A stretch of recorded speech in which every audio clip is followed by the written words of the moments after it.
Muito bom dia a todos e todas. Quero, em primeiro lugar, agradecer a cada um e cada uma terem atendido o nosso convite.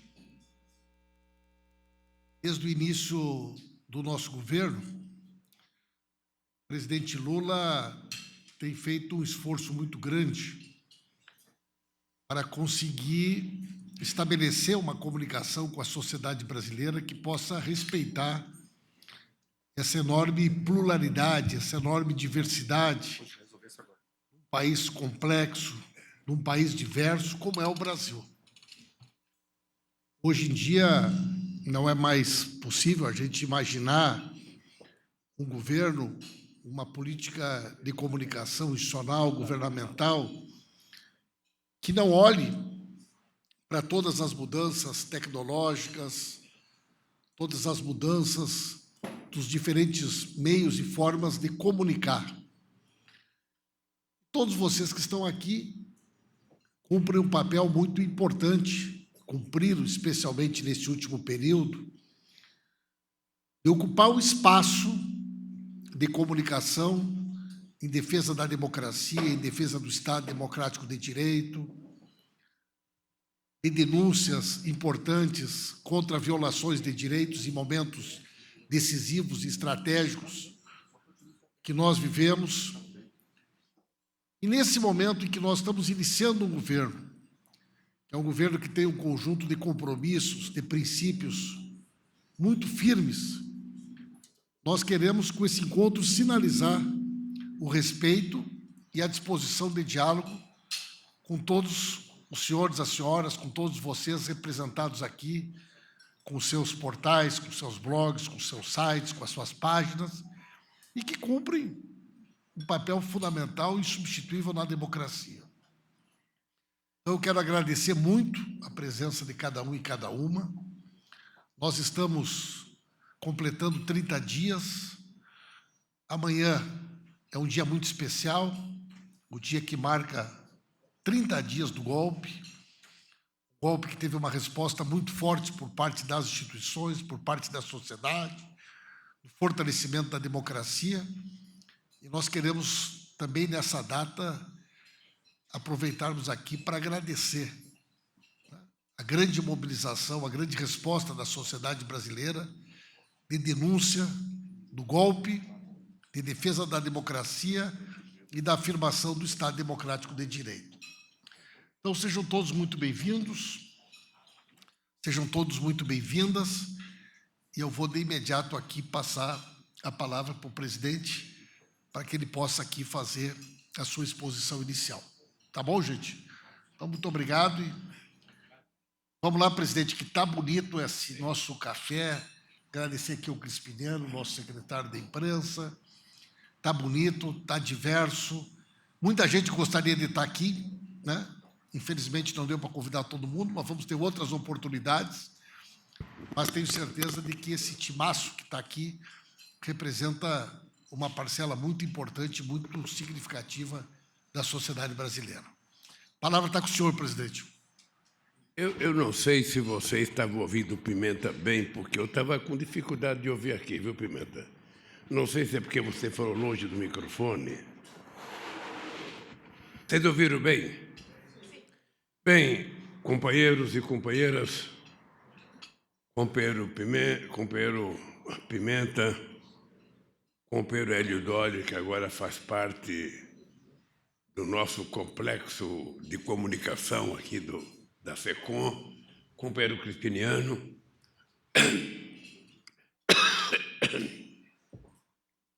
Como é que faz o William Bonner? Desculpa.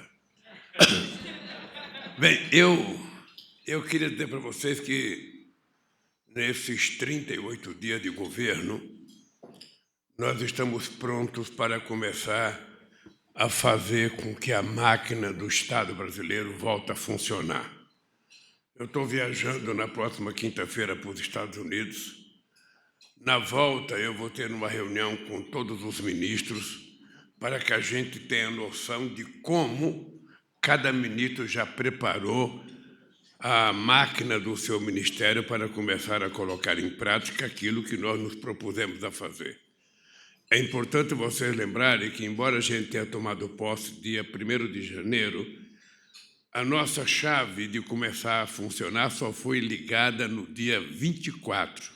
Portanto, nós temos poucos ministérios que ainda, até outro dia, não tinha montado o total do ministério. Tinha tido o secretário executivo e o chefe de gabinete, e o restante estavam esperando para que a gente pudesse liberar as contratações sem que a gente possa aumentar o número de funcionários.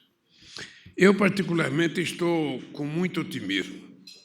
Nós temos mais de 14 mil obras paralisadas, na educação nós temos mais de 4 mil obras paralisadas. Muitas obras que nós tínhamos começado no PAC em 2006, 2007, 2008, 2009, 2010, muitas obras que a Dilma tinha começado estão quase todas paralisadas. Ou seja, significa que nós temos uma posição, eu diria, quase que confortável, porque nós temos uma prateleira de obras que estão prontas, que já foram legalizadas, que já têm, sabe, a decisão do meio ambiente, que já tem a engenharia aprovada. Portanto, agora é a gente tocar o barco para tentar terminar com essas obras o mais rápido possível.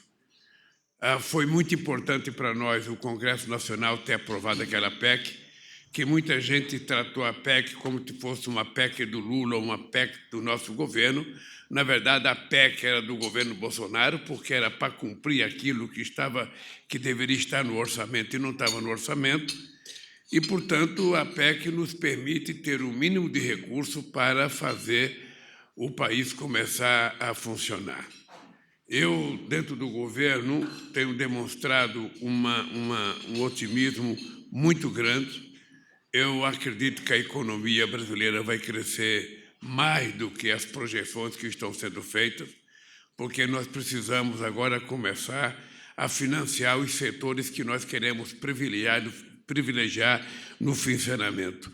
São pequenos e médios empreendedores, são pequenas e médias empresas.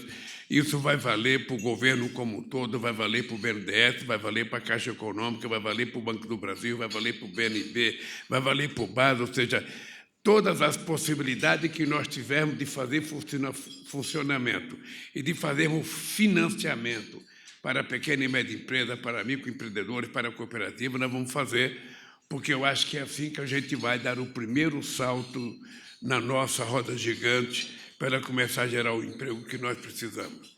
A outra coisa é a reconquista da credibilidade internacional.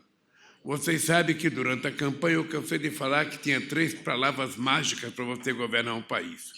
Era o governo ter credibilidade, era o governo garantir estabilidade e era o governo ter previsibilidade. Ou seja, são 3 coisas que você tem que colocar na ordem do dia para você poder governar o país. Ou seja, as pessoas têm que confiar que as coisas que você está anunciando vão acontecer.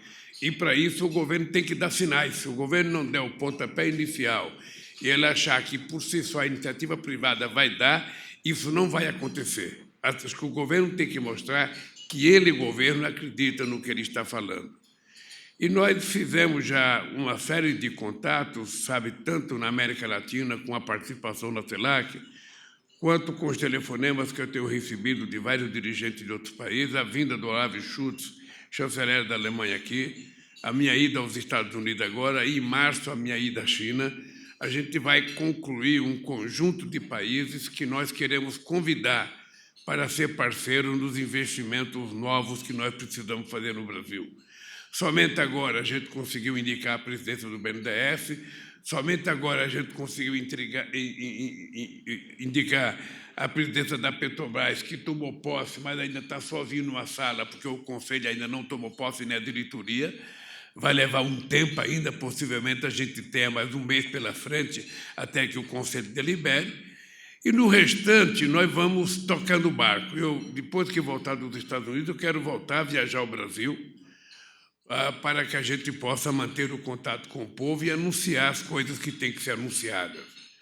Vocês acompanharam de perto a questão dos Yanomamis, ou seja, há uma crença de que sempre se faz pirotecnia com a questão dos indígenas, depois de algum tempo para, e eu queria dizer para vocês que dessa vez será muito sério. A gente não vai mais permitir garimpo em terras indígenas, em hipótese alguma, e mais do que não permitir garimpo, a gente não vai permitir pesquisa nas áreas em que não pode ser garimpada. Então, se você não pode pesquisar o minério, você não tem por que pesquisar numa área que está reservada, tanto como reserva, sabe, ambiental e como reserva indígena. Nós estamos num processo de retirada dos garimpeiros da Amazônia, de Roraima. Não é uma coisa fácil, porque são muitos garimpeiros. Uns estão saindo por conta própria, outros estão precisando, sabe, que os donos que mandaram eles para lá possam mandar retirá-los. E nós queremos tirar todo mundo, porque a situação em que se encontra os Yanomamis, lá perto do garimpo, é uma situação degradante para um ser humano, e o Brasil não tem como permitir que isso continue. Inclusive, é preciso que a gente apure responsabilidade por que aconteceu o que aconteceu com os nossos companheiros indígenas do Roraima. Tem vários discursos do ex-presidente da República fazendo apologia do garimpo, tem vários discursos dele dizendo que pode garimpar, que pode jogar mercúrio na água, que pode fazer qualquer coisa na água, que ele, sabe, é favorável ao garimpo. Eu, na verdade, acho que só pode ter garimpo se for um garimpo em terras que pode garimpar, em terra autorizada pelo governo, porque, veja, esse ouro a gente nem sabe quanto se extrai de ouro, a gente não sabe para onde vai esse ouro, a gente não sabe se é lavagem desse ouro, e as pessoas que estão no garimpo lá, eu acho que são a menos culpadas, ou seja, o mais culpado é quem financia isso, é quem compra as dragas, quem manda o helicóptero, quem manda o avião, é quem extrai, é quem recebe esse ouro e vai lavar ele na Bolsa lá em São Paulo, na CVC ou em qualquer outro lugar. Então, nós vamos tratar com muita seriedade. Eu quero dizer para vocês que não será mais uma ação de pirotecnia, como habitualmente se fazia no Brasil. Vamos explodir uma pista clandestina. Ontem eu estava vendo na televisão, nós temos quase que 840 pistas clandestinas nesse país, só na terra do Yanomami tem 75. Ou seja, não é possível que se consiga fazer uma pista clandestina você tendo satélite para fotografar essas pistas todas. Ou seja, significa que alguém se fazia de cego para não querer enxergar aquilo que estava acontecendo na terra dos Yanomamis. Nós vamos, então, eu diria, dar um sinal muito importante para a sociedade brasileira de que essa questão dos indígenas, essa questão do desmatamento, essa questão das queimadas, essa questão das madeireiras, isso vai ter que parar. Ou seja, ninguém tem o direito de cortar uma árvore que tem 300, 400 anos de vida. Essa árvore ela não tem proprietária, ela é do povo brasileiro, ela é do planeta Terra, ela é da humanidade. Ou seja, se o cidadão quer cortar uma árvore para vender, ele que plante. Espere 40 ou 50 anos ela atingir, sabe, o tempo necessário para cortar e corte. Não precisa desmatar e queimar e tirar aquilo que já existe na nossa floresta. Essa questão ambiental passa a ser muito importante para nós também. A questão do clima já não é mais uma coisa que a gente trata como tratava há 30 anos atrás, uma coisa da universidade, uma coisa da USP, uma coisa da PUC, uma coisa da UNB. Não. A questão climática hoje é uma questão da humanidade, é uma questão do planeta Terra. É um dos motivos que eu discuti com o primeiro-ministro da Alemanha e que eu vou discutir com o Biden, porque nós estamos defendendo a criação de uma instituição multilateral que pode ser a própria Nações Unidas, sabe, que tenha mais força e mais representatividade.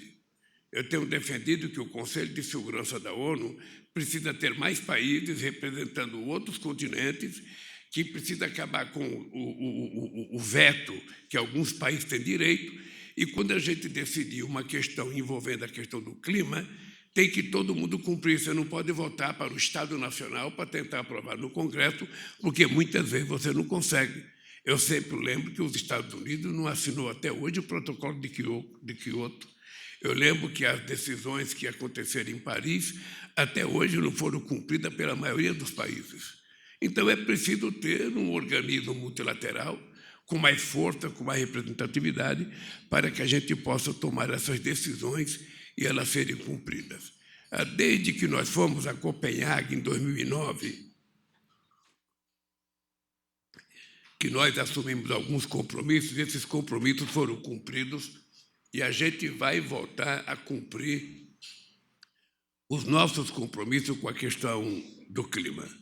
Ou seja, não é mais uma coisa apenas do governo. Nós precisamos envolver toda a sociedade brasileira a compreender que a questão do clima é uma coisa muito grave e as mudanças que estão acontecendo no mundo, lugar que está chovendo demais, que não chovia, lugar que está chovendo de menos e que chovia muito, sabe? As queimadas que acontecem às vezes, a gente não sabe de quem e por quê, tudo isso faz parte de um processo de vigília que o governo tem que fazer.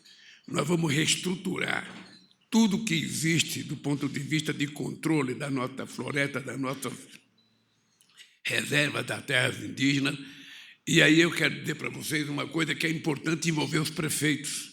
A gente não vai conseguir controlar queimada ou controlar desmatamento apenas olhando aqui de Brasília. Ou seja, é preciso envolver o governador do estado, é preciso envolver os prefeitos das cidades que acontecem as queimadas, porque o prefeito tem mais chance de saber quem é o dono da terra, quem fez a queimada, por que fez a queimada, do que nós aqui de Brasília.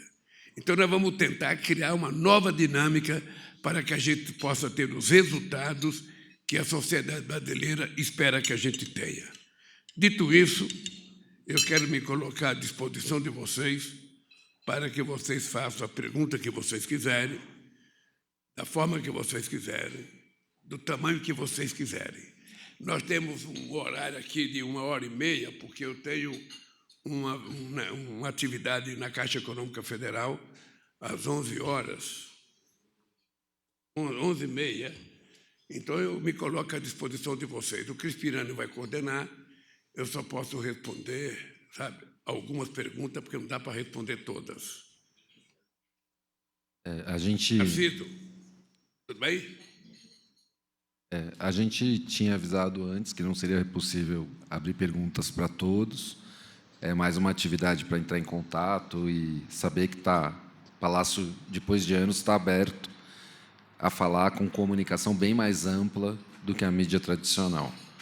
Então, pode ser o Luiz Costa Pinto ali? Só o microfone. Só o microfone. Bom dia, presidente. Bom dia, ministro. Bom dia, Crispiniano. Presidente, excelente pontuação na área ambiental, excelente e necessária na preservação dos povos indígenas. Mas, presidente, o senhor não tem economizado críticas, e para mim críticas muito corretas, em relação ao presidente do Banco Central, Roberto Campos Neto. Em suas palavras, ele não dialoga com o novo governo. E pior que isso, ele sabota a política macroeconômica que o senhor vem implantando, a política para médio e longo prazo, com redução sustentável da taxa de juros e estabelecimento de uma meta real e crível de inflação.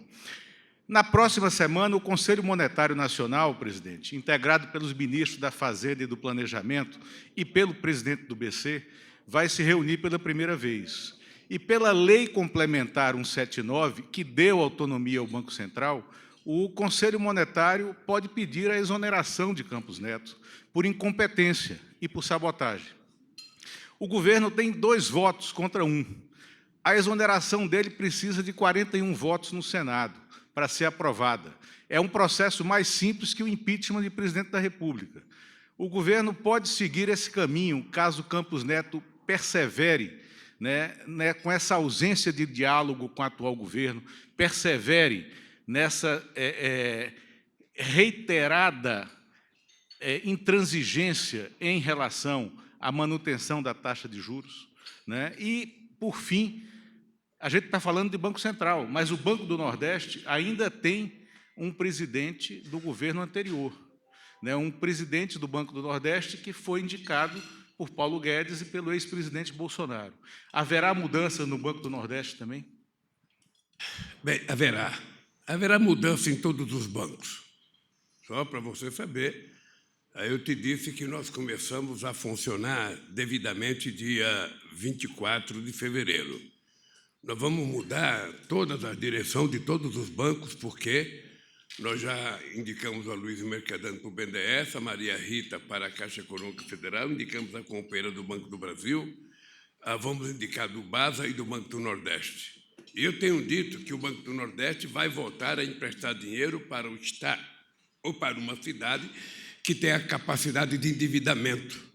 Não tem sentido ele se recusar a emprestar dinheiro para o Estado se o Estado tiver capacidade de financiamento. Isso também vale para o BNDES. Veja, não deveria ser normal um presidente da República ficar discutindo verbalmente, porque pessoalmente eu só tive um contato com ele, com o presidente do Banco Central. Eu acho que as pessoas que acreditavam que a independência do Banco Central ia mudar alguma coisa no Brasil, que ia ser melhor, que o juros ia ser mais baixo, as pessoas que tomaram essa posição é que tem que ficar olhando se valeu a pena ou não. O que eu tenho dito, Luiz Costa Pinto, é o seguinte, falei teu nome completo, é Luiz Costa Pinto, para não falar Lulinha e não pensar que você é meu sobrinho. Ou seja, o dado concreto é que eu tive 8 anos com o Meirelles, com o Banco Central, indicado por mim, e o Meirelles tinha 99,9% de independência. Porque se o governo não tiver, condições de discutir a taxa de juros, se o governo não tiver condições de discutir a taxa da inflação, se o governo não tiver que discutir a questão do emprego, porque não é só a meta de inflação, tem que ter uma meta de crescimento, tem que ter uma meta de geração de emprego, porque senão fica uma coisa, um ser humano com uma perna só, um membro só. Não, era preciso que houvesse mais complexidade e apuração. Eu não discuto com o presidente do Banco Central. Eu fiz 2 críticas à imprensa. Ele deve explicações, não a mim, ele deve explicações ao Congresso Nacional, a quem o indicou. É verdade que nós temos 2 pessoas no Conselho Monetário Nacional e tem mais gente para a gente indicar no Banco Central. Eu espero que o Haddad esteja vendo, esteja acompanhando, esteja cioso do que tem que fazer. Eu acho, não é prudente. Eu, quando era presidente da outra vez, eu tinha o Zé Alencar para fazer as críticas à política de juros, ou seja, agora sou eu mesmo que faço. Ou seja, eu até ontem fiz uma convocação aos empresários, porque eu convivi com o Antônio Emílio de Moraes, que era o empresário que mais criticava a taxa de juros nesse país. Ninguém criticava mais a taxa de juros que o Antônio Emílio de Moraes. Só o Zé Alencar, quando era meu vice. Então, é o seguinte, não é possível que a gente queira que esse país volte a crescer com uma taxa de juros de 3,75%. Nós não temos inflação de demanda. É só isso. É só isso que eu acho que esse cidadão, que foi indicado pelo Senado, tem a possibilidade de maturar, de pensar e de saber como é que vai cuidar desse país. Porque ele tem muita responsabilidade. Ele tem mais responsabilidade do que o Meirelles tinha no meu tempo. Porque naquele tempo, que o Meirelles era do Banco Central, era fácil jogar a culpa no presidente da República. Agora não. Agora a culpa é do Banco Central, porque o presidente não pode trocar o Banco Central, é o Senado que pode mexer ou não. De qualquer forma, como eu não conheço o presidente do Banco Central bem, eu tive uma única vez com ele, eu sempre parto do pressuposto de que as pessoas estão com boa fé, de que as pessoas estão com boa vontade, de que ele quer acertar, de que ele quer consertar a economia brasileira, de que a economia precisa voltar a crescer, e para a economia voltar a crescer é preciso que os juros sejam, acessíveis pela parte dos investidores brasileiros. Então, é isso só que eu espero. Eu espero que o Haddad esteja acompanhando, que a Simone esteja acompanhando, e espero que ele próprio esteja acompanhando a situação do Brasil. A previsão do FMI é que nós vamos ter um crescimento muito pífio esse ano. E esse país não pode continuar tendo crescimento pífio, porque esse país precisa gerar emprego. Esse país tem que acabar com a fome de 33 milhões de pessoas. Esse país precisa criar emprego formal. Esse país precisa atualizar a relação trabalho e capital, inclusive com as empresas, que fazem trabalho de prestação de serviço. As empresas de aplicativo, nós precisamos regular uma nova relação com o mercado capital e trabalho, porque senão os trabalhadores estão se colocando quase que como escravo. Ele só vai perceber isso quando ele quebra o carro dele, que ele está no Uber, que quebra a motocicleta dele, que ele está entregando comida, ou quebra a bicicleta dele. Ele vai perceber que ele é uma pessoa que não tem nenhuma proteção do Estado brasileiro. E eu acho que o Estado brasileiro tem que garantir proteção a essa gente. Eu tenho dito também, Lulinha, que nós precisamos ter alguma responsabilidade. Eu sou amplamente favorável à responsabilidade fiscal. E vocês sabem que nos meus 8 anos de mandato, eu fui o presidente que mais fiz superávit primário. Eu fui o presidente que reduzi a taxa de juros, de 12 para a meta de 4,5. Nós fomos o governo que conseguimos reduzir a dívida pública interna de 60,7, sabe, para 37,7. E nós fomos o governo que fizemos a reserva que o Brasil jamais tinha pensado que ia ter reserva. Agora já estão gastando, inclusive, dólar. A gente já não tem mais 370, está com 324.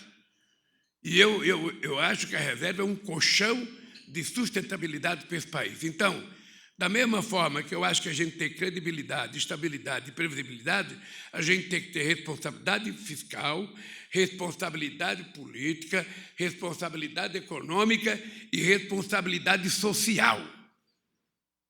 E em todas essas coisas que nós precisamos ter, a mais grave de todas é a social, porque é a única que a gente sobe um degrau, depois a gente cai 10, sobe um degrau, depois a gente cai 10, sobe um degrau, depois a gente cai 10. Não é possível, não é possível. Então, no meu governo, a gente vai levar muito a sério essa questão do crescimento econômico. Eu estou apenas começando, sabe, mas eu estou levando muito a sério porque eu sei o que foi feito no primeiro mandato e eu não quero fazer menos no segundo mandato. E vamos ver como é que o Banco Central se comporta. Eu também só tenho medo de convivência com ele. Ele teve não sei quantos anos de convivência com o Guedes. Eu acho que o Senado tem que ficar vigilante, porque eu lembro quantas críticas eu recebia da Fiesp toda vez que aumentava a taxa de juros. Eu lembro quantas críticas eu recebia do movimento sindical quando aumentava a taxa de juros. Eu lembro quantos senadores faziam um discurso contra mim pelo aumento da taxa de juros. Eles agora não têm mais que cobrar do presidente da República. Eles têm que cobrar deles. E eles podem. É isso que eu espero. É isso que eu espero. Estou muito tranquilo, eu não quero confusão. A única coisa que eu quero é que esse país volte à normalidade, esse país volte a crescer, volte a gerar emprego, volte a distribuir renda. É isso que eu quero. Se isso acontecer, eu estou feliz. A Ana, por favor, do Meteoro. Microfone. Vou ler minha pergunta para não estender muito. Bom dia, presidente. Presidente, de maneira direta, a pergunta é: será que a tentativa de golpe de 8 de janeiro não abre uma chance de despolitizar as Forças Armadas? Porque, se for o caso, então a gente pode estar diante de uma oportunidade única de resolver um problema histórico no Brasil. Eu falo aqui da cultura golpista, que se manifesta desde 1889 nas Forças Armadas. O nosso desejo é de ver algumas reformas na formação dos nossos oficiais, para que no futuro nós não tenhamos mais, na alta hierarquia militar, gente que se dispõe a participar de uma barbaridade como a do 8 de janeiro. E, para terminar, o senhor também percebe que pode estar diante de uma chance de ouro de resolver um problema secular no Brasil? O senhor concorda que, mais que pacificar, é necessário enfrentar esse problema histórico para que as próximas gerações não precisem enfrentar e sobreviver a tudo que nós já sobrevivemos, presidente? Enfrentar o quê, querida Bia? Enfrentar a atuação política das Forças Armadas, né? Basicamente. Tudo bem? Olha, querida, nós somos aquilo que nós aprendemos e praticamos ao longo de muitos e muitos anos. Desde a proclamação da República, os militares têm ingerência na política brasileira. Nós tivemos, sabe, um período em que eles tiveram menos, que foi os 15 anos de ditadura do Getúlio Vargas. Depois nós tivemos um pequeno período em que foi a transição de Juscelino e a eleição do Jânio com o Jango assumindo. E depois o grande período, que é o mais longo, sabe, se você quiser pegar 85, quiser pegar 88, é o período mais longo de democracia contínua. Eu, sinceramente, acho que o papel das Forças Armadas está bem explícito na Constituição da República. Lá está escrito que as Forças Armadas, sabe, é uma instituição, sabe, que existe como função básica proteger a soberania nacional, proteger o povo brasileiro contra possíveis inimigos externos, sabe, e garantir que a nossa soberania funcione, tanto a soberania do espaço aéreo, a soberania terrestre, a soberania da nossa fronteira, a soberania das nossas florestas. Esse é um papel que eu acho que as Forças Armadas têm que cumprir. E eu disse ao comandante, aos 3 comandantes que foram escolhidos da Marinha, da Aeronáutica e do Exército, sobretudo o general Tomás, de que não é correto e não é prudente que nenhuma instituição do Estado esteja envolvida com política. E não é só para as Forças Armadas, não, é para as Forças Armadas, é para o Ministério Público, é para o Itamaraty. Ou seja, certas pessoas que têm estabilidade no emprego, que têm uma carreira de Estado, essas pessoas podem, na hora de votar em quem quiser, que ninguém vai vigiar. Mas as pessoas não podem fazer do seu emprego, da sua atividade, que é uma atividade privilegiada, fazer disso um partido político. E eu disse para o general, lamentavelmente, o Exército de Caxias foi transformado no Exército de Bolsonaro, o que não é uma boa coisa para esse país. Não é uma boa coisa para esse país, porque todo mundo conhecia o passado do Bolsonaro. Ele foi um cidadão expulso do Exército. Aí ele foi expulso e uma das coisas que ele tentou fazer foi explodir um quartel. Sabe? E quando ele assumiu a presidência, ele explodiu tudo. Porque ele colocou em prática uma insanidade jamais conhecida por alguém, tentando utilizar as Forças Armadas, que são representadas, sabe, por todo o povo brasileiro, para ele. Então, isso não é correto. O general Tomás disse publicamente que um dos esforços deles é fazer com que as Forças Armadas, sabe, não seja política, que ela seja legalista para cumprir aquilo que está na Constituição, e eu acho que vale para todas as Forças Armadas. Eu já tinha sido presidente 8 anos atrás, eu nunca tive problema com as Forças Armadas, eles nunca me criaram nenhum problema. Agora, eles não criaram o Cadilma também, ou seja, agora o que aconteceu com o Bolsonaro foi um desvio de comportamento de um presidente da República que resolveu, sabe, ocupar todos os cargos públicos da sociedade civil com militares. E nós estamos tentando descobrir onde está, como está, e para ir colocando o pessoal de direito nas suas funções. Não é que você não quer que o militar trabalhe no governo, não, ele pode trabalhar por competência, pode trabalhar se ele for concursado. O que ele não pode é estar utilizando o Palácio do Planalto, estava cheio de militares, e ainda tem muitos. O Alvorada estava cheio de militares, não precisa, que ele nunca precisou disso. Então, o que nós vamos tentar contribuir é para que a sociedade civil volte a tomar conta do seu nariz, valorizar muito a democracia, porque o que nós vivemos no Brasil também foi a negação da política.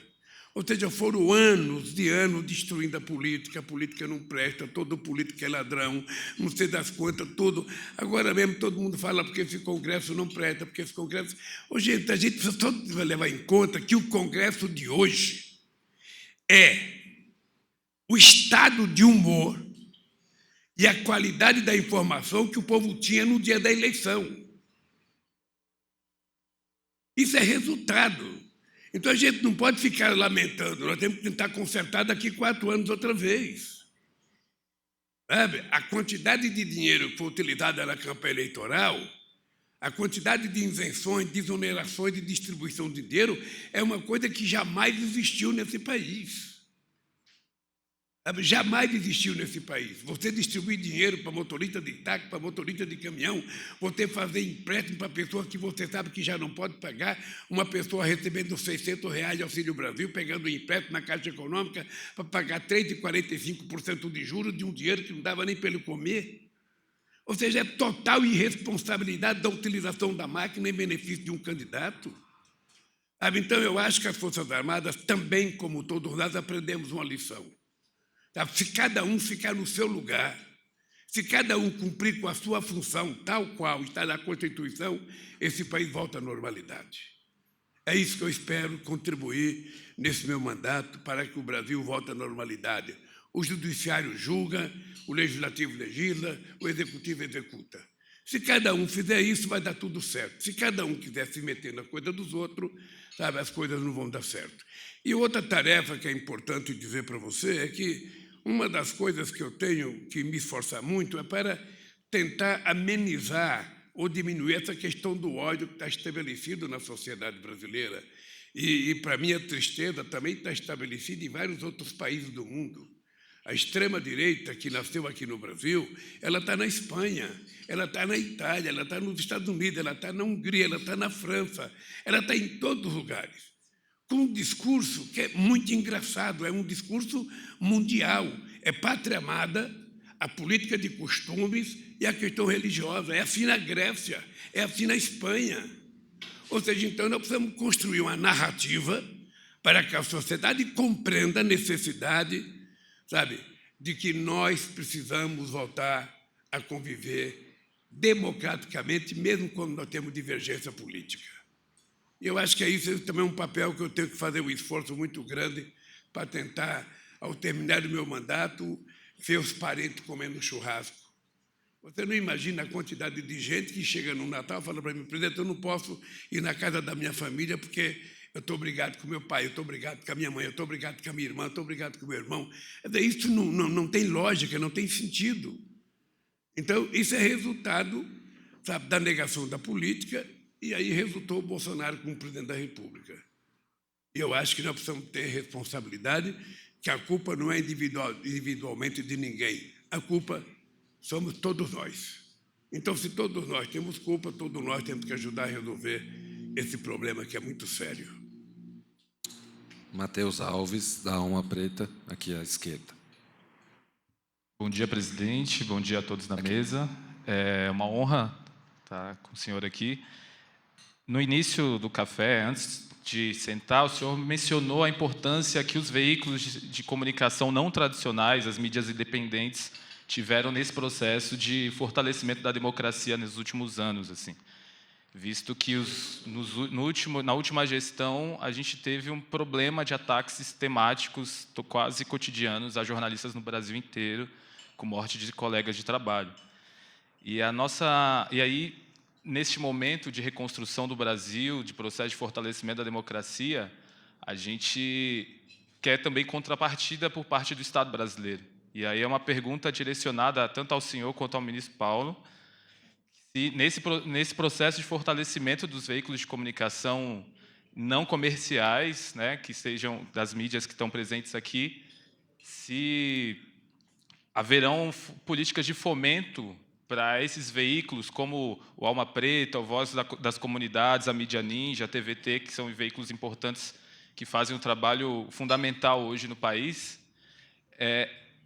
Se o governo federal pensa em fortalecer esses veículos também a partir de políticas de fomento estrutural, de talvez anúncios que sejam feitos a partir das ferramentas do governo nesses sites também, nos portais também, para a gente conseguir não só nos manter sustentáveis nesse processo de construção das nossas pautas e de manter a nossa independência política dentro da construção da democratização, mas também como forma de contratar outras pessoas, formar outros jovens comunicadores negros, né, das periferias de todo o país. Então, a pergunta é mais nesse sentido, assim, nesse processo de democratização que a gente quer, a gente vai pautar nos próximos 4 anos, a gente vai lutar para que ele ocorra.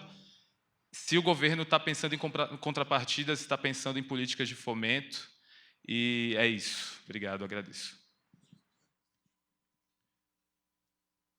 Muito obrigado, Matheus. 2 informações anteriores, né?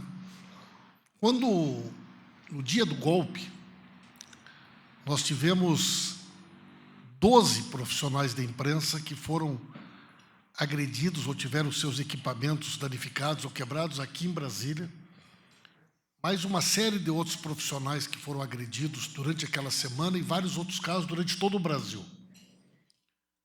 Nós fizemos uma reunião com as entidades, todas, os jornalistas, entramos em contato com o chefe da Polícia Civil aqui do Distrito Federal, pedimos que fosse designado um delegado, que os crimes cometidos contra profissionais da imprensa, contra jornalistas, contra ativistas, tivessem um tratamento diferenciado e uma responsabilização imediata daqueles que se envolveram nos crimes contra a democracia. Isso funcionou, inclusive alguns profissionais puderam prestar depoimento em local reservado, porque muitas vezes é por parte da polícia, inclusive, a intimidação, como aconteceu aqui no dia 8. Juntamente com o ministro Flávio Dino, com o ministro dos Direitos Humanos e com outros órgãos do governo, nós estamos discutindo um observatório para acompanhar a violência contra profissionais da imprensa e contra a liberdade de expressão. Então, nós teremos uma política pública do governo, transversal, de vários ministérios, no sentido de fortalecer essa atividade e mostrar, com iniciativas concretas do governo, o nosso compromisso com a liberdade de expressão e com a democracia. A forma como nós temos nos relacionado com a imprensa desde o primeiro dia, a transparência que tem sido uma marca do nosso governo, o diálogo aberto com todos os profissionais não deixam dúvidas de uma mudança substancial da forma da condução da comunicação do nosso governo desde o primeiro dia, e esse sempre foi o compromisso do presidente Lula. Nós queremos estruturar um sistema de comunicação governamental, institucional, que compreenda o Brasil nessa complexidade, que entenda que hoje existem diferentes formas de comunicar, diferentes realidades, plurais, diversas, com diferentes públicos, e todos eles serão integrados na nossa política de comunicação. Posso te assegurar, Matheus, que hoje nós já estamos fazendo uma série de modificações. Isso não envolve só a SECOM, mas envolve também outras áreas de governo, para que nós possamos, sim, ter políticas públicas de fomento, de apoio, de fortalecimento, de formação, que possam, de fato, estruturar uma rede independente, forte, de comunicação, que tenha presença nos territórios, que tenha diversidade de todas as formas, que é o Brasil. Então, sim, a resposta é sim. Nós teremos uma política pública voltada ao fortalecimento da mídia independente no nosso país.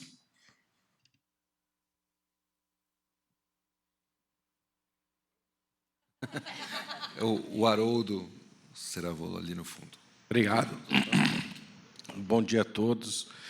Presidente, o senhor está fazendo uma viagem internacional aos Estados Unidos, vai se encontrar com o presidente Biden, e caso o presidente Biden sugira, volte a pedir que o Brasil colabore no esforço de guerra contra a Ucrânia, qual vai ser a posição do Brasil e da sua presidência?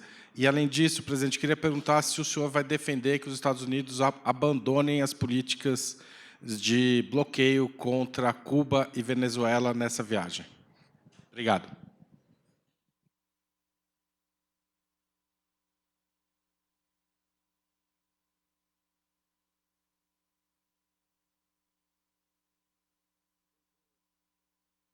Eu não acredito que o presidente Biden venha me convidar para participar do esforço de guerra contra a Ucrânia, porque o Brasil não participará.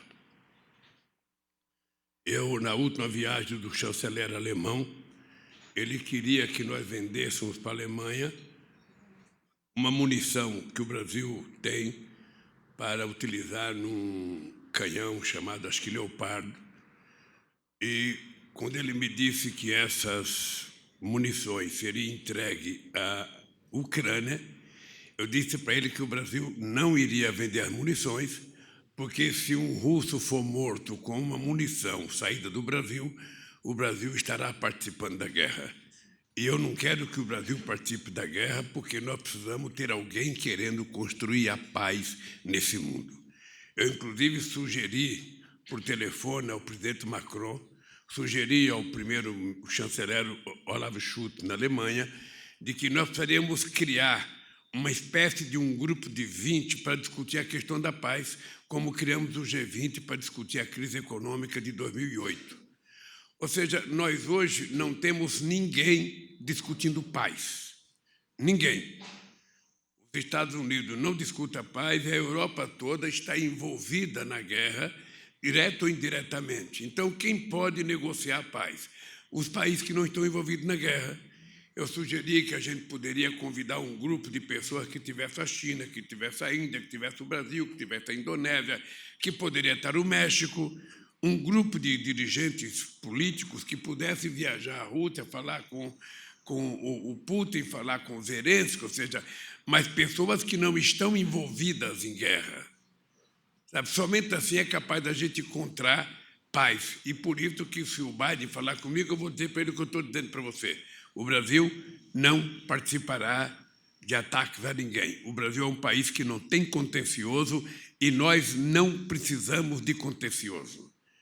Sabe? Nós temos muitos problemas internos para resolver, temos a fome para resolver, e eu acho que nós precisamos tratar disso antes de tratar qualquer coisa com a Ucrânia. A segunda coisa é que o Brasil nunca fez bloqueio a Cuba, o Brasil nunca participou do bloqueio a Cuba. E nós vamos reatar relações da forma mais civilizada, como sempre tivemos. A Venezuela sempre foi um bom parceiro comercial com o Brasil. Cuba sempre foi um parceiro comercial interessante para o Brasil, porque o Brasil exportava serviço ou financiava alimentos para Cuba, e Cuba sempre foi um bom pagador. Sempre foi um bom pagador. Agora, quando o ex-governo entrou, ou seja, ele não queria conversar com ninguém, não podia nem receber, não ia nem cobrar. Ele não queria nem conversa para cobrar. O Brasil chegou até que a Venezuela superava de 4 bilhões de dólares.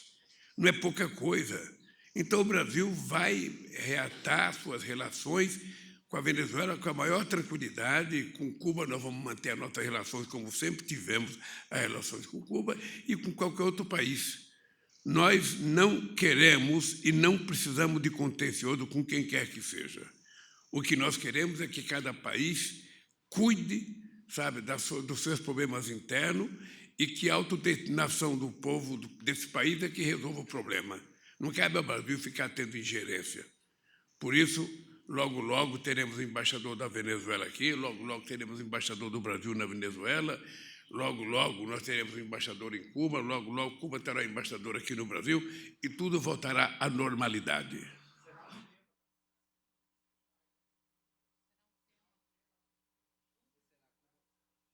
Se Cuba e Venezuela serão temas da conversa. Olha, veja, eu não posso antecipar qual será o tema da conversa. Todas as vezes que eu conversei com o Bush, todas as vezes que eu conversei com o Obama, Cuba sempre esteve na pauta. Até porque eu não consigo entender por que mais o bloqueio a Cuba durante tantos anos, tantas décadas. E a Venezuela também estará na pauta, porque nós precisamos discutir o fortalecimento da América do Sul, e o Brasil tem muita responsabilidade aqui na América do Sul.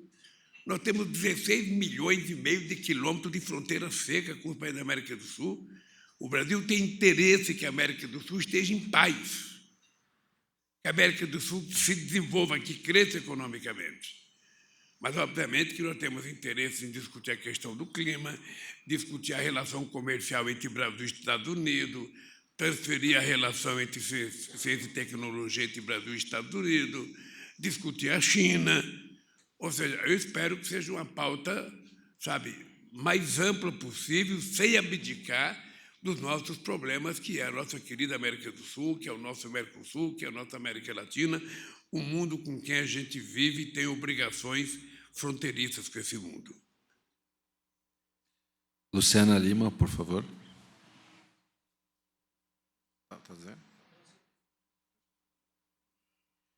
Bom dia, presidente. Bom dia, ministro. Bom dia, primeira-dama Janja. Eu gostaria de lembrar uma entrevista que o senhor fez em 2020. O senhor falava que tinha como objetivo principal provar a sua inocência e também de que as pessoas que o acusaram também fossem punidas e respondessem por isso. O governo está agora tentando ampliar sua base no Congresso, e o Congresso que conta hoje com o ex-juiz Sérgio Moro e que conta também com figuras do bolsonarismo e que vão atuar tanto no Senado quanto na Câmara. Eu gostaria de saber o seguinte, qual é a orientação que o senhor passa para a sua articulação política? Qual é o limite dessa conversa? E qual é o limite da conversa com essas figuras que estiveram determinando a sua vida no passado? Olha, seria um papel muito pequeno de um presidente da República que está com a responsabilidade de governar o Brasil ficar preocupado com o voto de um senador ou de um deputado federal. Nós vamos tentar construir uma maioria que permita que a gente tenha a capacidade de aprovar as coisas que nós precisamos aprovar no Congresso Nacional para bem melhorar a vida do nosso povo. E aí entra a questão de uma nova política, tributária nesse país. Nós vamos tentar aprovar um novo marco, regulador da relação trabalho e capital. Nós queremos que o Congresso Nacional nos ajude. Ou seja, tem muitas coisas que nós queremos fazer que nós vamos precisar do Congresso. Mas nós não vamos precisar individualmente de fulano e beltrano. Essas pessoas nem contam na minha lista de deputado ou de senador. Na verdade, eu vou dizer isso, acho que pela última vez. Na verdade, quando eu fui para a Polícia Federal, eu fui para provar a culpa dos meus acusadores. Eu fui para provar a culpa dos meus acusadores e consegui provar, que os meus acusadores eram imorais no meu julgamento, foram levianos no meu julgamento, e eu estou muito à vontade porque, provei não só a minha inocência, mas provei a culpabilidade deles. Agora, a vida que segue, eu vou governar o país, eu não vou ficar preocupando com o que aconteceu comigo, eu não vou esquecer, mas não vou ficar utilizando o que aconteceu comigo na mesa, das negociações para governar o Brasil. Senão, eu não governo o Brasil. Se você vai colocar na mesa de negociação ressentimento, você termina não governando o Brasil. Eu, há muito tempo, aprendi a conviver sem ódio. Acabou, foi um processo político, eu estou de volta aqui. Acho que essa é a grande vitória que eu obtive, é que o povo me absolveu, me trouxe de volta à presidência da República e cabe a mim agora, fazer com que o povo brasileiro seja mais feliz, seja, eu diria, mais democrático, que o povo brasileiro possa viver em paz. Essa é a minha missão agora e não é mais fulano ou beltrano que me prejudicou. Isso já faz parte do passado. Pessoal... Pega o microfone, querida. Pode falar, pode falar. O senhor acha que essa turma vai experimentar um certo isolamento no Congresso? Eu não sei, eu espero que eles tenham pelo menos alguns amigos lá. Espero, porque eu acho que essa gente vai viver isolado, porque quando alguém tem o comportamento que eles tiveram, é muito difícil as pessoas confiarem. É muito difícil. Mas vamos ver, eles estão começando a vida política deles, eles têm um tem 8 anos, outro tem 4 para provar, se eles são bons de política, como eles acham que os políticos têm que ser. Na verdade, o que eles fizeram o tempo inteiro foi negar a política e eles viraram político. Eu quero ver qual será o comportamento deles a partir de agora. Só isso. Rafael, do Intercept. Bom dia, presidente. Eu queria voltar num tema que a Ana trouxe, acho que na segunda pergunta, que são os militares. O ministro Múcio, a gente publicou há algumas semanas, ainda mantém em postos-chave do Ministério da Defesa oficiais que são da confiança do general Walter Braga Neto e do general Augusto Heleno. O ministro Múcio também disse que ele vai negociar, o termo que ele usou foi esse, com as Forças Armadas para que não sejam feitas ordens do dia celebrando o golpe de Estado no 31 de março. Esse ritmo que o ministro Múcio tem tido, que é um ritmo bem lento de acomodação com os militares, é um pedido do senhor ou o ministro Múcio está agindo com essa cautela por uma decisão pessoal dele? Veja, eu nunca li nada a respeito do Múcio pedir isso. Eu fui presidente 8 anos, eu nunca pedi, nunca achei necessário pedir, nunca tive a menor preocupação com isso. Eu espero que o Múcio não tenha dito isso, porque nós não temos que ficar pedindo licença. Se o governo não quiser, diz que não quer. Mas você me chamou a atenção, agora eu vou conversar com o Múcio para saber se ele disse, para quem que ele disse. Porque isso nunca foi preocupação minha.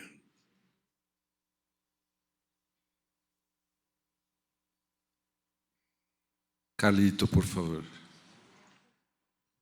Bom dia, presidente. Bom dia a todos. Fazer uma observação que faltou a macaxeira e o cuscuz aqui, né? Como nordestino, faltou um cuscuz e a macaxeira. Presidente, eu queria chamar a atenção para a maneira como parte da mídia tem tratado as informações relacionadas ao senhor, a primeira-dama e ao governo, desde o dia 30 de outubro, que foi quando formalmente o senhor venceu a eleição e informalmente se tornou presidente do Brasil, porque dali para frente a mídia passou a te tratar assim. Lá em Sergipe, o seu neto, João Gabriel, foi indicado agora para um cargo político, que preenche todos os requisitos, é um cargo de indicação, e parte da mídia tem atacado o senhor e a Lurian por causa dessa indicação. Se o senhor fala em punir quem cometeu o crime, a mídia chama isso de revanchismo. Se o senhor fala em combater a fome, o mercado diz que o senhor está querendo prejudicar o mercado. Eu tenho conversado muito com as pessoas que têm contato com a mídia independente, e fica aqui também a conversa para o ministro Pimenta. Será que talvez a maneira de enfrentar isso, né, de controlar a narrativa, como a gente costuma falar, não seria uma maneira de desconstruir essas histórias? Porque, por exemplo, tem alguns meios de comunicação disseminando informação falsa com frequência sobre o BNDES, omitindo informações sobre o FGE. No portal do BNDES, para quem não sabe, tem uma agência de checagem chamada Fato ou Boato, onde informações falsas envolvendo o BNDES são desmentidas ou confirmadas lá.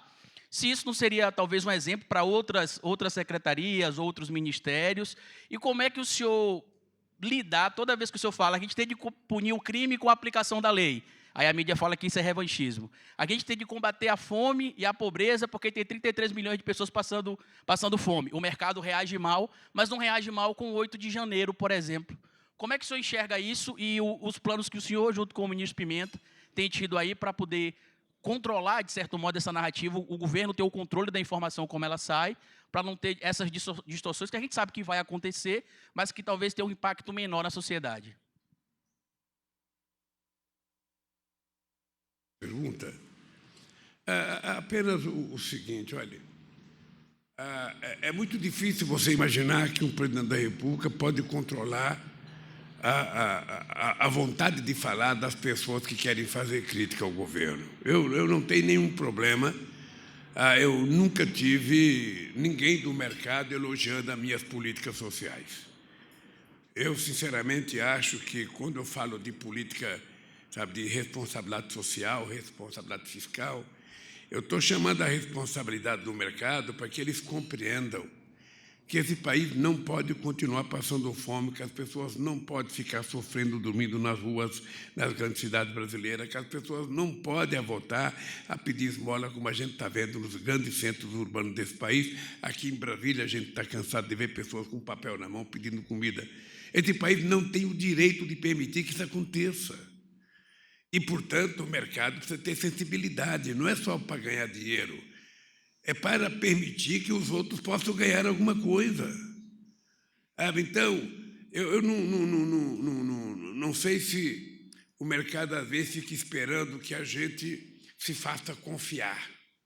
Ou seja, muitas vezes parece que a gente tem que pedir para o mercado: goste de mim, me deixe governar, me deixe fazer as coisas pelas quais eu fui eleito.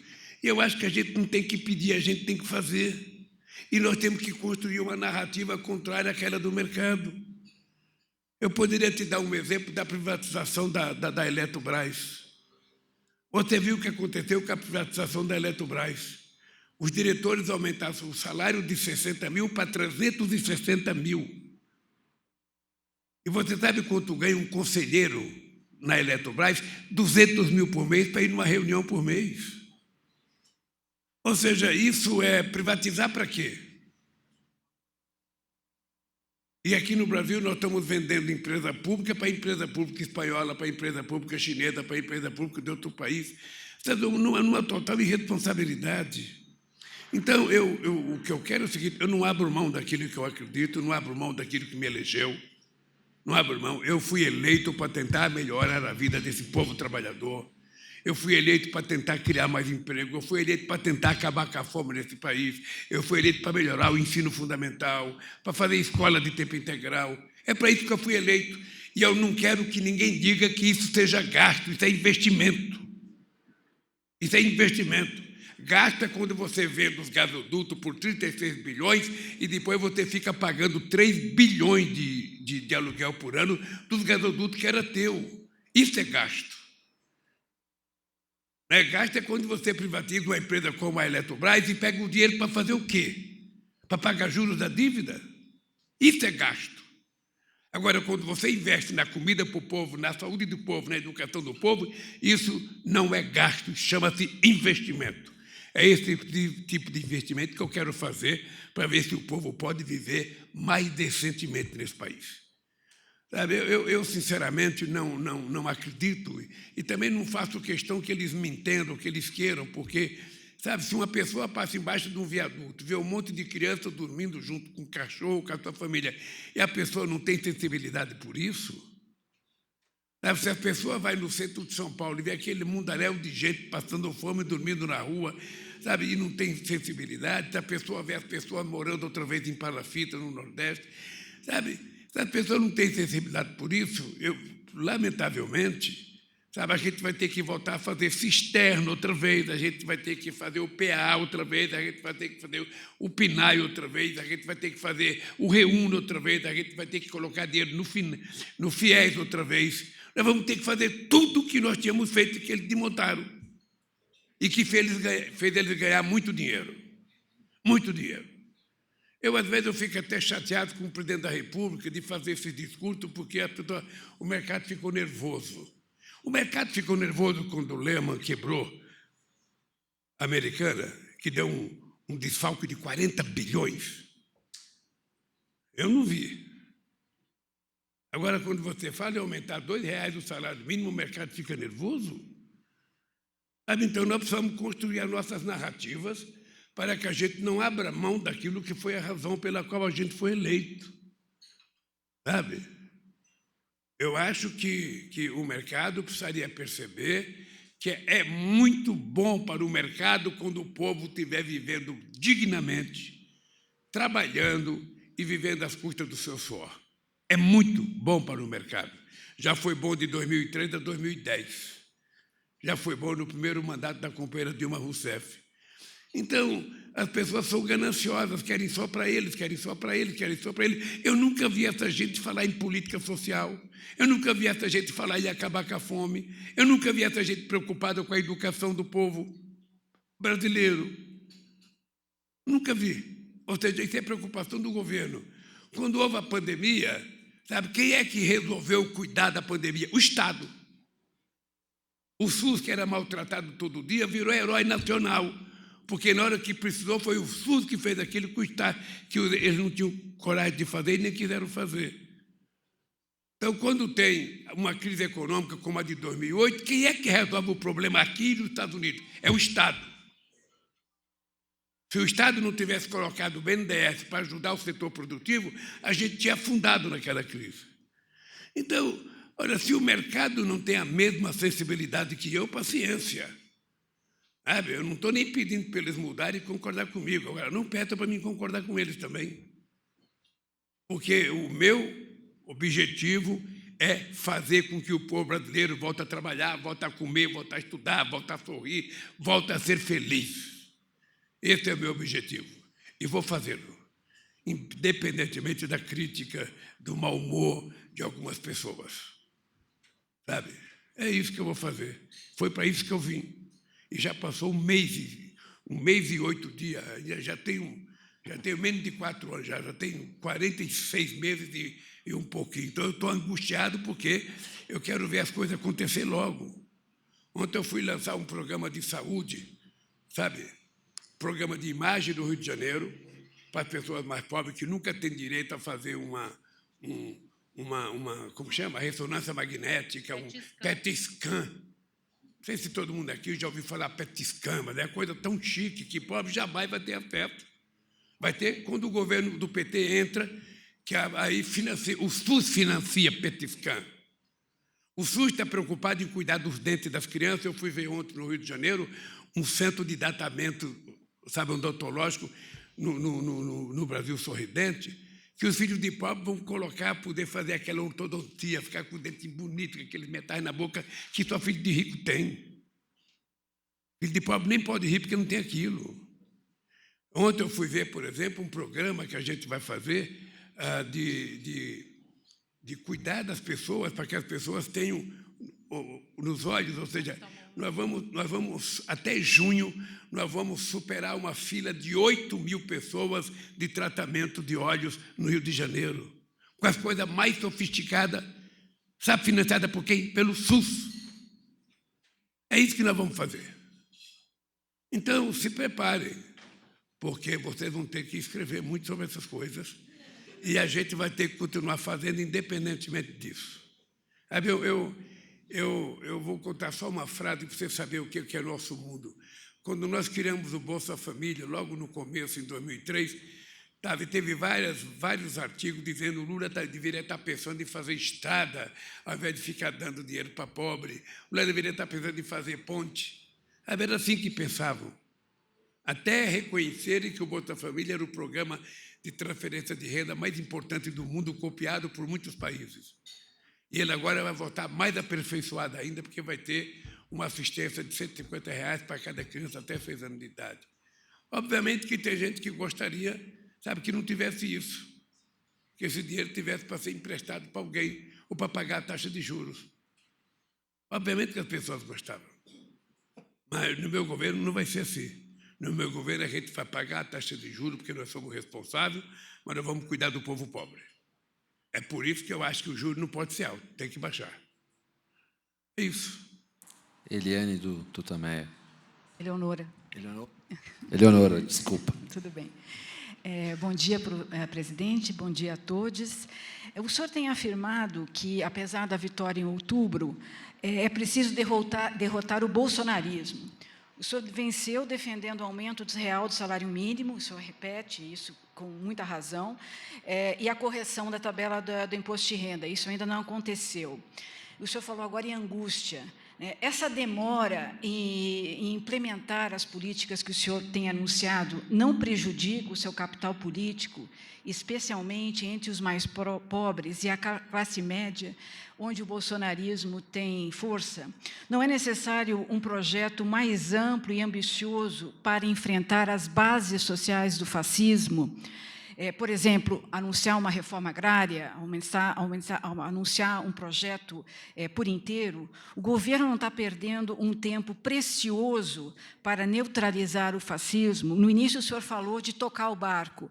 Tocar o barco não é insuficiente nesse momento em que houve uma tentativa de golpe, a Faria Lima está atacando todos os dias. Tocar o barco não é insuficiente? E essa é a minha pergunta. Agora, pegando a deixa da sua fala anterior, o senhor criticou a privatização da Eletrobras, que, inclusive, tem a ver com as americanas, que o senhor citou logo em seguida. O senhor pensa em acabar com essa privatização, em reverter essa privatização da Eletrobras e mesmo de parcelas da Petrobras? Ou vai vigorar uma visão que eu acho que já o senhor teve no início de 2003, de não mexer nisso, como foi o caso da Vale do Rio Doce? Bases do fascismo, o que fazer, e Eletrobras e privatizações feitas. Primeiro, de combater o fascismo. Se fosse fácil você resolver tudo em 30 dias, já teria resolvido. Ou seja, com 30 dias, eu comecei a minha fala falando que com 30 dias ainda tem ministério que não conseguiu montar toda a sua equipe. O que é importante compreender é o seguinte: nós vencemos o Bolsonaro numa eleição muito difícil, porque vocês nunca pararam para fazer conta de quanto dinheiro foi utilizado nessa campanha. Vocês nunca pararam para fazer a conta de quantos bilhões foram gastos do orçamento para garantir a eleição, a garantir essa disputa do Bolsonaro. Eu, com muita humildade, tenho consciência que eu era a única pessoa capaz de ganhar essas eleições do Bolsonaro, porque com o dinheiro que ele jogou, sabe, ele jamais imaginou perder as eleições, jamais imaginou perder as eleições. E eu acho que ele teve uma surpresa de perder, e eu tive uma surpresa de que ele teve muito voto, muito mais do que eu imaginava que ele pudesse ter. Significa que a quantidade de dinheiro que ele colocou na praça valeu a pena para ele. Acontece que, quando você derrota um candidato, você tem os eleitores que votam e depois voltam à normalidade, e você tem os militantes. Os raivosos estão aí na internet, contando mentira do mesmo jeito, atacando do mesmo jeito. Sabe, essa gente nós temos que combater todo santo dia. E não é só o governo, não, são todos os membros da sociedade, homens e mulheres que gostam de democracia, que têm que defender a democracia e mostrar que essa gente está mentindo. Não é um papel do Lula, é um papel de vocês, é um papel nosso. É um papel de quem ama a democracia não permitir que essa gente continue mentindo como continua mentindo. As maiores aberrações, coisa que eu jamais imaginei que alguém pudesse acreditar, as pessoas acreditam. Porque é uma narrativa repetida milhões de vezes, as pessoas terminam sabendo. Então, essa indústria da mentira é uma coisa da nossa responsabilidade. Nós temos que derrotar isso. Nós temos que derrotar. E é um trabalho muito, muito forte. Você está vendo o que está acontecendo nos Estados Unidos. O Biden ganhou as eleições, mas o trumpismo ainda está lá existindo, votando, crescendo e querendo votar e vai disputar as eleições. Então, o que nós devemos fazer é não nos acomodarmos. Ganhamos as eleições, temos que governar, mas, ao mesmo tempo, as forças políticas vivas desse país precisam garantir o exercício da democracia. O que aconteceu aqui dia 8, possivelmente tivesse preparado para o dia 1º, e possivelmente não aconteceu porque tinha muita gente na rua. Eu não tenho dúvida nenhuma que foi o ex-presidente que queria que fizesse. Então, a luta continua. Essa é a frase final. A luta continua até a nossa vitória sobre o fascismo, o nazismo, o bolsonarismo, o que mais a gente quiser. A outra parte da sua pergunta, por favor, só... Veja, eu não posso... Eu não disse durante a campanha e não vou dizer agora que eu vou voltar comprando as empresas de volta. Até porque o pouco dinheiro que a gente tiver, nós vamos ter que cuidar dos benefícios que o povo está precisando que a gente faça. Mas eu vou lhe contar uma história. Você precisava ler o que foi o resultado da privatização da Eletrobras. A Eletrobras, o governo tem 40% das ações. E o governo só pode participar na direção como se tivesse 10%. Se amanhã o governo tiver interesse de comprar as ações para o governo valem 3 vezes mais do que o valor normal para outro candidato. Ou seja, foi feito quase que uma bandidagem para que o governo não volte a adquirir maioria na Eletrobras. Nós, inclusive, possivelmente, o advogado-geral da União vai entrar na Justiça para que a gente possa rever esse contrato leonino contra o governo. Porque é contra o governo. Tanto na participação acionária, nós queremos ter mais gente na direção e mais gente no conselho, quanto esse negócio de que você não pode comprar porque você vai pagar 3 vezes mais caro. Isso é uma coisa irracional, maquiavélica, que nós não podemos aceitar. Agora, se a gente conseguir fazer a economia crescer e as coisas for bem, e a gente puder comprar mais ações, a gente vai comprar. O governo tem que ter, se ele tem 40%, o governo tem que ter maioria na direção dessa empresa. A minha briga com a Vale foi por conta disso. O Bradesco tinha só 15% e o Rogério era presidente. Eu me matando para fazer navio aqui no Brasil e ele foi comprar navio da China. Então, fomos obrigados a tirar ele e colocar outro. Eu não sei o que vai acontecer, eu nunca tive nenhuma conversa com ninguém da Vale. ainda não conversei com o ministro de Minas e Energia. O que eu posso dizer é que foi um processo errático. Foi um processo leonino contra os interesses do povo brasileiro. Uma privatização lesa pátria. Tá? A começar pelo salário dos diretores, a começar pelo salário dos conselheiros e a começar pelo fato de que o governo só tem, 10% de participação, quando ele tem 40% das ações. Então é isso que é uma coisa. Nós temos muita coisa mal feita. Eu te falei do gasoduto, que é uma coisa absurda. A gente ter vendido o desmonte que a Petrobras está sofrendo. Na hora que a gente vira autossuficiente, a gente fica exportando 35% de óleo diesel e fica importando 25% de gasolina, coisa que não tem explicação. O Brasil vende óleo cru e fica exportando derivado, quando, na verdade, o Brasil deveria estar exportando derivados. Era por isso que a gente queria criar 5 refinarias, para que o Brasil aproveitasse o pré-sal e o Brasil passasse a exportar derivados e não comprar, derivados e vender óleo cru. Agora, esse é um processo que não vai fazer parte da minha pauta, Vou juntar dinheiro para comprar de volta. Não. A minha prioridade nesse momento é acabar com a fome nesse país. Eu vou repetir o que eu disse em 2003, é minha meta principal. Acabar com a fome nesse país, alfabetizar as crianças na idade certa, porque se as crianças não aprenderem a se alfabetizar até a 5ª série, essas crianças dificilmente terão um futuro, na educação grande e, ao mesmo tempo, criar escola de tempo integral. E a terceira coisa é cuidar da saúde. É por isso que eu fui ao Rio de Janeiro. Hoje, a questão do chamado especialista, qualquer pessoa pobre, qualquer trabalhador que vai numa UBS, que vai numa UPA, ele é atendido pelo médico, o médico atende ele e fala: olha, companheiro, você precisa de um oftalmologista. Aí ele não tem oftalmologista. Ele fica 6, 8, 9, 10 meses esperando. Você vai ter que ir no ortopedista, fica 9, 10, 11 meses esperando. Você vai ter que ir num cardiologista, fica 9, 10 meses esperando. Nós precisamos acabar com isso. Nós precisamos dar ao povo pobre o direito de uma consulta real.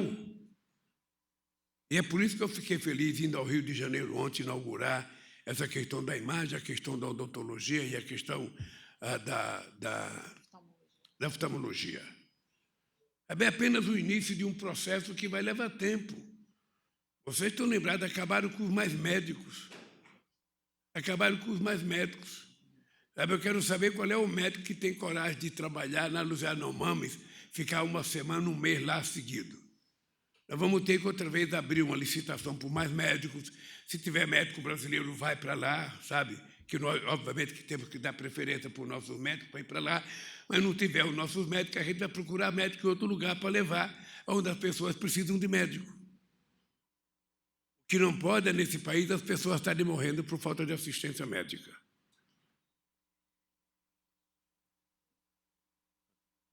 Silvio Costa, a gente encerra o Congresso em Foco, por favor. Bom, presidente, bom dia ao senhor, bom dia, primeira-dama, bom dia, ministro, aos demais presentes. Agradeço aqui ao Crispiniano pela oportunidade de fazer essa pergunta.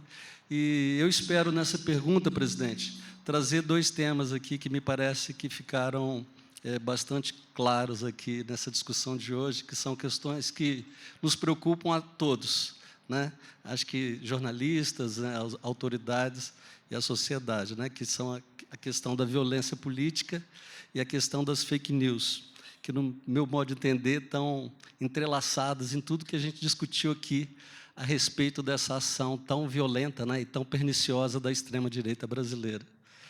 Em junho do ano passado, presidente, nós publicamos uma reportagem no Congresso em Foco, contando que havia uma articulação envolvendo, inclusive, pagamento em dinheiro para que se disseminassem notícias falsas a respeito do senhor e a respeito do PT, com o objetivo de reeleger o presidente Jair Bolsonaro. E a gente viu depois que essas ações, essas articulações, sobretudo nesse submundo da internet, na chamada Deep Web, são muito frequentes.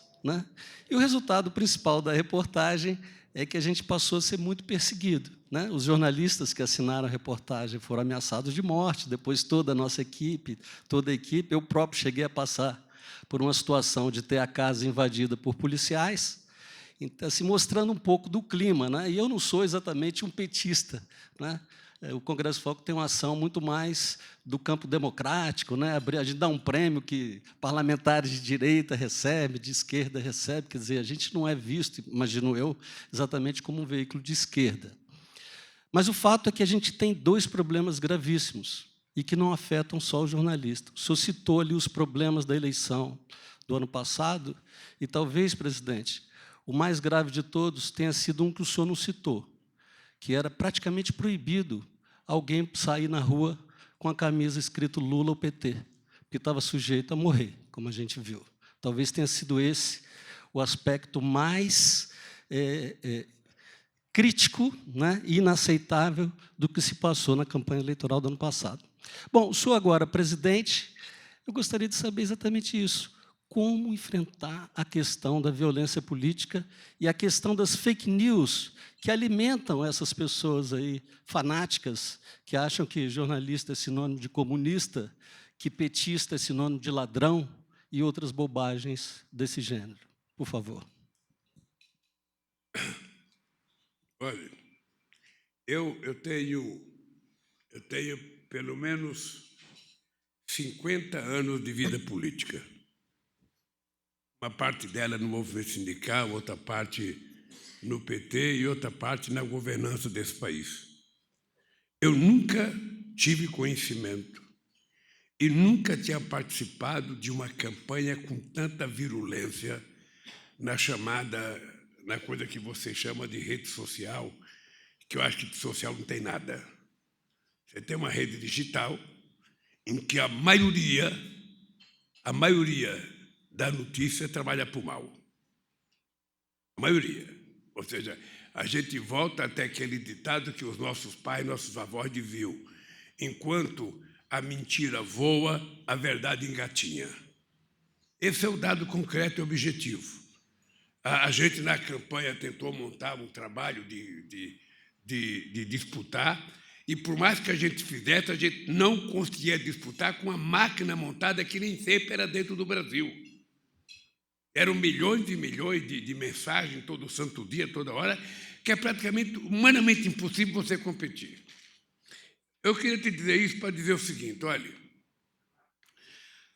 o Flávio Dino apresentou para mim agora um projeto que a gente vai começar a discutir, ele está na Casa Civil, a gente pretende discutir com a sociedade, abrir um debate na sociedade para saber como é que a gente proíbe que as empresas de aplicativo fiquem divulgando notícias que são impróprias, ou são mentirosas, ou são violentas, ou avocam as pessoas para fazer coisas que não prestam. Eu disse ao Flávio Dino, e vou dizer para vocês aqui, eu acho que se a gente quiser discutir a regulação, sabe, da mídia digital no mundo, não pode ser um problema de um país só. Tem que ser um problema, sabe, de todos os países do mundo para regular uma coisa que dê uma tranquilidade ao regime democrático. Nós temos que ter consciência de que os mentirosos, aquelas pessoas que utilizam a internet para pregar o mal, para pregar a mentira, essa gente não pode ter a facilidade que tem. Como eu não acompanho rede social, não tenho nem celular, eu não tenho celular, então eu não acompanho, eu não fico azedo todo dia, eu não levanto com raiva todo dia, porque todo mundo que tem fica brigando o dia e noite. Você vai dormir à meia-noite brigando, acorda às 3 horas da manhã brigando. Eu, graças a Deus, tenho um ritmo de vida. Mesmo quando não tinha celular, eu, depois das 8 horas da noite, não me telefono para me dar problema que eu não vou resolver. Mas vai sair uma matéria ruim na imprensa? Deixa. Mas morreu alguém, mas eu só posso ir amanhã lá no velório. O que eu fico sabendo agora, meia-noite, que morreu alguém? E quando eu saio de casa, eu também não telefono no carro, eu desço para chegar no escritório para telefonar. Por que eu vou pegar o tempo que eu tenho para ficar imaginando coisas, ficar atendendo, sabe, coisa ruim? Então, quando eu começo a trabalhar, eu fico atendendo. E eu peço para o meu pessoal, não me dê notícia ruim, pelo amor de Deus, me dê notícia boa. Sabe? Mas eu acho que não é normal o ser humano conviver com isso. Não é normal, não é democrático, sabe? Não ajuda a gente a criar um novo homem, uma nova mulher. A gente está criando uma espécie de uma humanidade desumana, uma espécie de humanidade que não tem mais fraternidade, que não tem mais solidariedade, é tudo pessoal, é tudo individual. É o covarde que se tranca dentro de um quarto e fica falando mal da mãe, falando mal do pai, falando mal do tio, falando mal do sobrinho. Então, isso, na verdade, nós temos que tentar coibir. Se você perguntar para mim, eu diria, eu não sei. Eu não sei se individualmente algum de vocês sabe como fazer. Mas eu acho que é um tema que nós precisamos debater, porque na última eleição saiu fora do limite de qualquer compreensão de um ser humano. Então, essa é uma coisa. E eu pretendo também, só para você saber, esse é um dos assuntos que eu quero conversar com o Biden.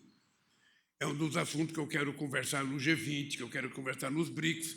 Nós temos que começar a nos preocupar com isso e temos que tentar fazer um debate. O debate aonde? Na sociedade dos internautas desse mundo. Tá? Vamos colocar as pessoas para se preocupar como é que a gente faz dessa coisa extraordinária, que é uma comunicação interativa, em que você não fica só ouvindo a pessoa falar, você pode interagir, você pode responder, você pode se comunicar. Como é que a gente faz para transformar isso numa coisa maravilhosa, numa coisa boa, onde a mentira seja uma minoria e a verdade seja a maioria? É um desafio para todos nós. A segunda coisa é com relação ao medo. Eu nunca tinha visto, uma vez, não sei se você lembra, logo no ano passado, o Padilha foi xingado num restaurante em São Paulo. Quando eu vi que o Padilha foi xingado no restaurante, eu falei, Padilha, vai atrás do cara que você vai descobrir que esse cara é um 71.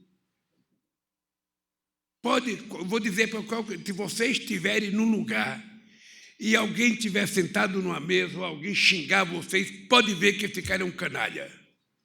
Ele deve ter processo na justiça, ele deve ser estelionatário, ele deve ter, sabe, não ter pagado a pensão do filho. Porque um cidadão normal não faz isso.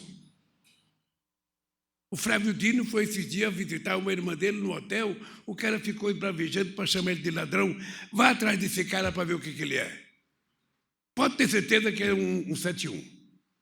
Ele não é um cara normal, não é um cara sério, não é um cara bom, porque uma pessoa normal não faz isso. Não sei se vocês estão lembrados da Copa do Mundo, aquela gente xingando a Dilma, sabe, da Copa do Mundo. Vocês viram que ali não tinha um preto, ali não tinha um operário, ali era a classe média alta que conseguiu ter acesso às entradas para a abertura da Copa do Mundo. Porque eu, sinceramente, eu não acredito que no povo mais humilde a gente ouvisse as pessoas falar o que falaram para Dilma. E eu acho que no meio também das pessoas mais humildes, esse ódio não tá cheirando como cheira num setor médio da sociedade, sabe, que é um setor muito bolsonarista, muito bolsonarista. Então, como enfrentar isso? É brigando. Eu, sinceramente, se eu queria ver uma coisa vermelha, em todas as carreatas que o PT fez em São Paulo, na Bahia, era muita gente de vermelho. E o meu pedido era, não tenho medo de vestir vermelho. Não tenho medo. Sabe? Porque se a gente não colocar, eles pensam que a gente está com medo mesmo e eles acham que o bom é colocar o verde e amarelo. Aliás, a gente deveria ter feito uma crítica madura, porque eles não poderiam utilizar os símbolos brasileiros, sabe, numa campanha pessoal dele. Como se a bandeira fosse dele, como se o hino fosse dele, como se as Forças Armadas fossem dele, como se tudo fosse dele. E nós nem atentamos para isso, nós nem abrimos processo, nós nem abrimos processo pedindo para ele parar de utilizar, sabe, os símbolos nacionais. Eu acho que a coisa não acabou, acho que ainda tem muita violência. O que aconteceu aqui no dia 8 foi uma coisa extremamente grave. Até eu fico lembrando quantas vezes eu vim na esplanada dos ministérios fazer protesto. Quantas vezes eu subi no caminhão para xingar alguém. Mas nunca tivemos a ideia de dar um passo adiante e entrar numa das casas para destruí-la. Nunca. pois a extrema-direita fez. Ela fez, e nós agora estamos querendo saber quem mandou fazer. Porque tem muita gente rica envolvida nisso. E nós vamos atrás de um por um. Pode demorar 1 mês, 5 meses, a gente vai atrás de cada um, para a gente pegar quem financiou essa tentativa de golpe. É isso, companheiro. Obrigado. Eu sei que tinha muito mais gente que queria perguntar. É literalmente 2 para 1, mas a gente está com limite. É uma primeira atividade aqui no Palácio, um reencontro, uma reabertura. Muito obrigado a todos. A Secretaria de Imprensa, a SECOM, a Presidência da República segue em contato para qualquer pergunta, o que vocês quiserem encaminhar. Gente, obrigado, muito obrigado. Obrigado pelo carinho mais uma vez.